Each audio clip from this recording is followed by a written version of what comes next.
All right, so in this module, we're going to talk about where to find highway law, understand the difference between laws and regulations.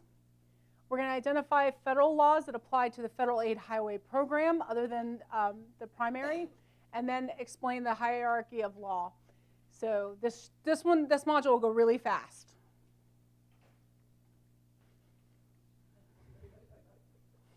Unless I have to hit next every time.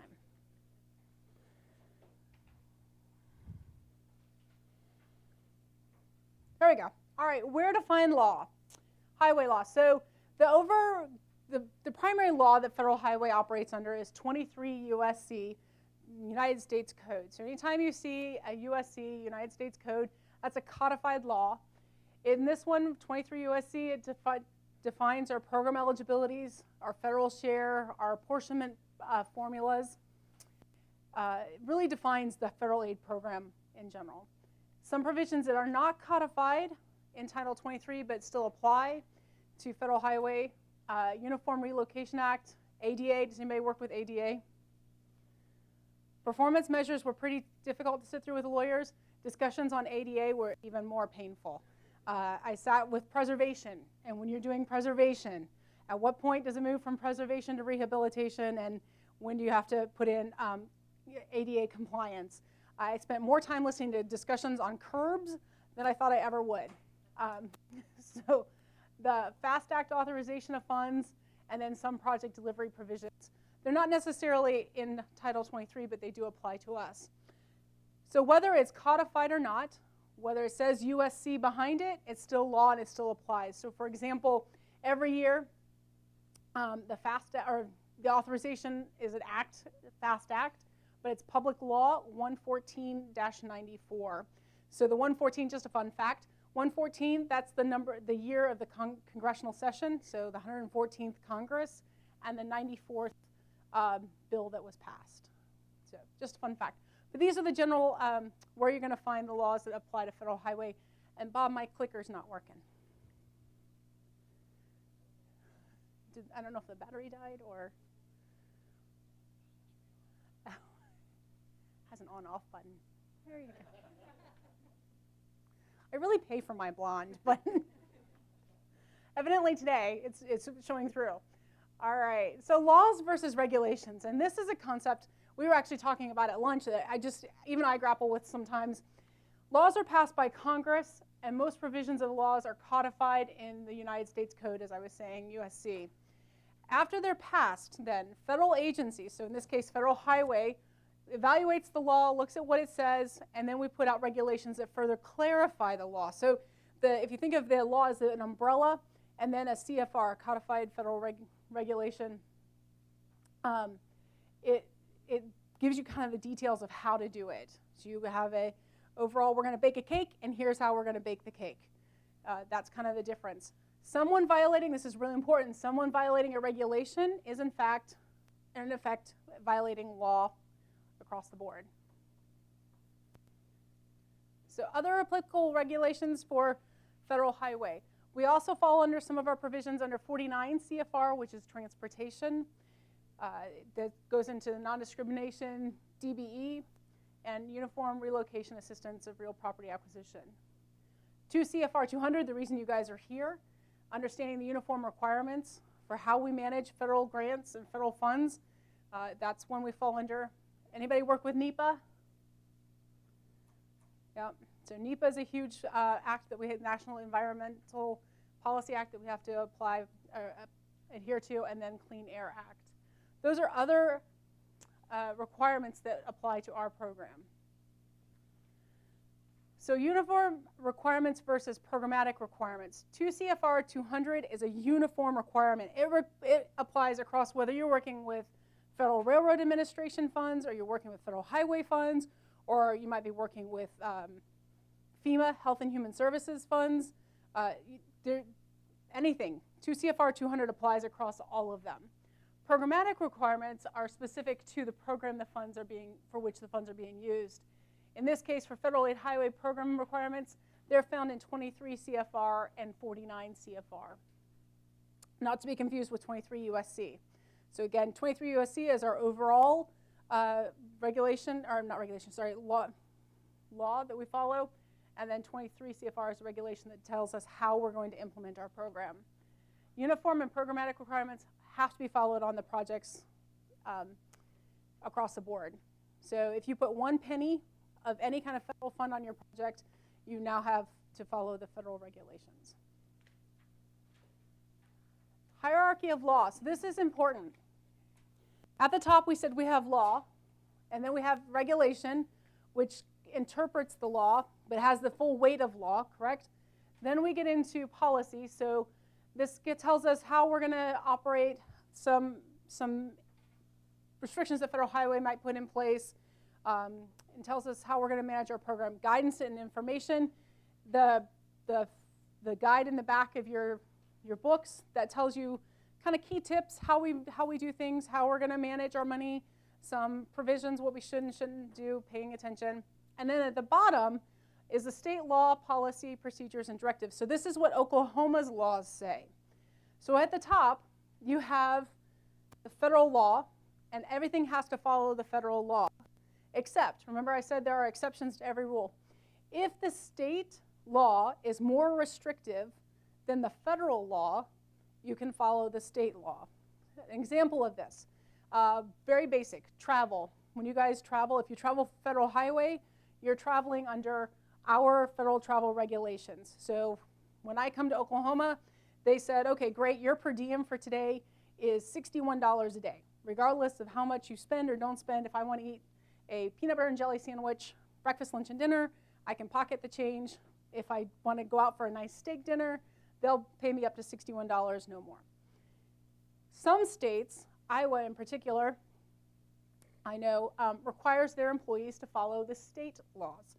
So the state says you can only be reimbursed up to your actual cost of your expenses. So if you had a peanut butter and jelly sandwich and it cost $2 for lunch, and you had a peanut butter and jelly sandwich for dinner and it cost you $2, the most you're going to get back is $4. You're going to leave $57 on the table because the state law is more restrictive than the federal law. So that was a very basic example, but does that make sense to you guys? So if the state is more restrictive than what the federal guidance is, whether it's a law or regulation, you can go with the state. Any questions on that? It's going to come into play later as we move into 2 CFR 200, so I want to make sure you understand. Sure. Mm-hmm.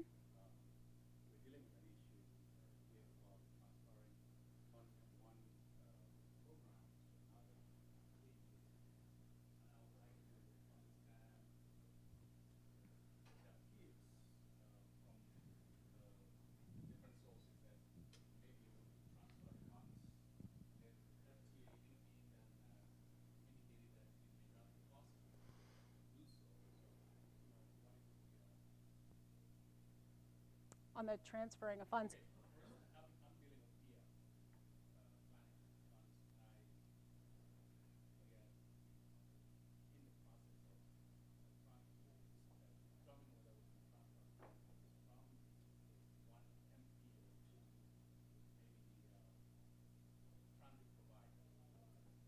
Okay, so we're going to talk about transfers, I think, in a couple more modules, but we can transfer funds between program categories. So you could transfer your like your NHPP into your STBG. We can also transfer amongst, like Laura had mentioned earlier, our planning program is jointly managed by Federal Highway and FTA.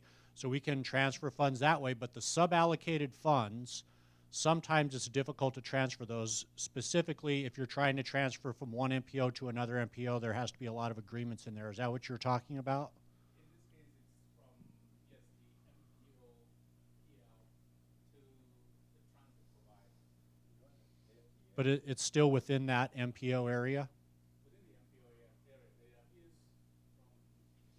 there is from Federal Highway to FTA. Okay. Back to the, I don't know.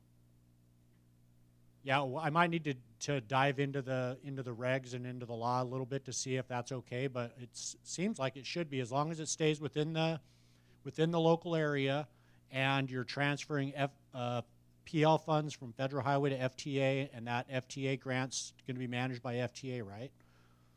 Or is the local government going to manage it with FTA oversight? The way the FTA is looking at it is that you cannot transfer PL funds to one of their direct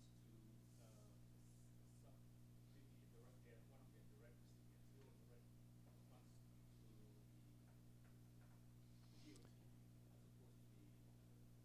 the Okay, so basically what they're saying is that local government can't be a direct recipient, which I would agree with that. That's what Federal Highway does too. So basically the state DOT is the recipient of all of our funds, and then if you want to provide the funds to a local government, you become the pass-through entity and you have all of those same stewardship and oversight responsibilities ODOT does for overseeing that. So I would agree with the FTA that we shouldn't be transferring them directly to a local where the state DOT is out of the loop.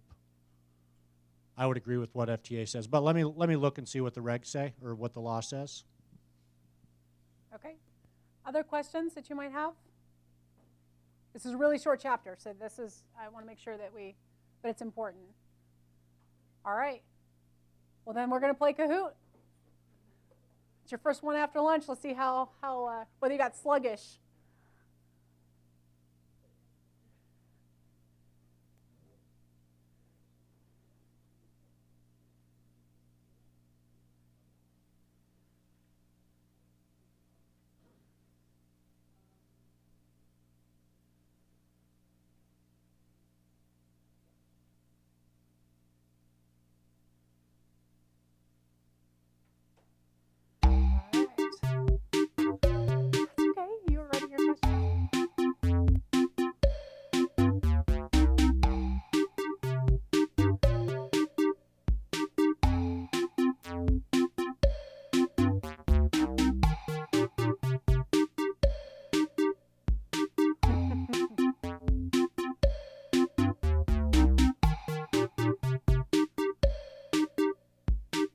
Loving the emojis.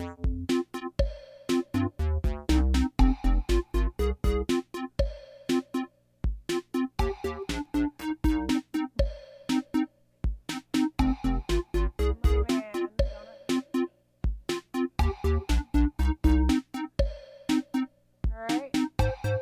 Anybody else still trying to join? I think that's about where we were this morning. All right, here we go. First question. Are you ready?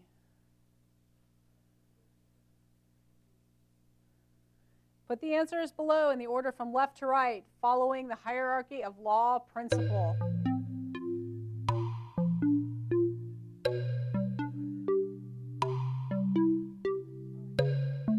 This is a drag and drop.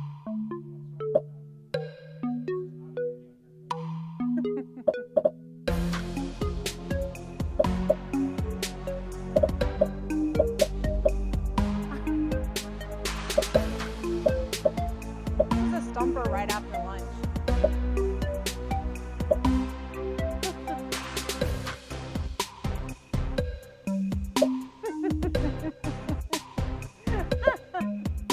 It's all right.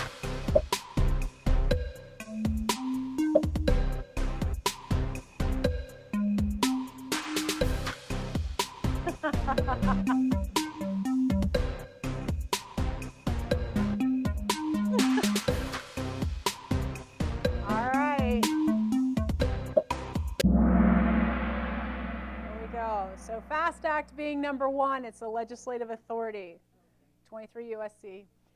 Then 2 CFR, codified regulation, federal highway policy, and then last being state law and policy. So it was a little tricky to get your juices flowing again after lunch.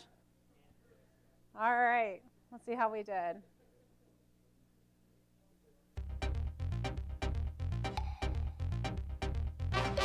Swifty.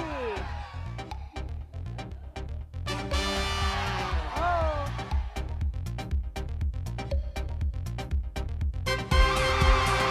All right, here's the kitty cat face. Oh boy. All right, good job, guys.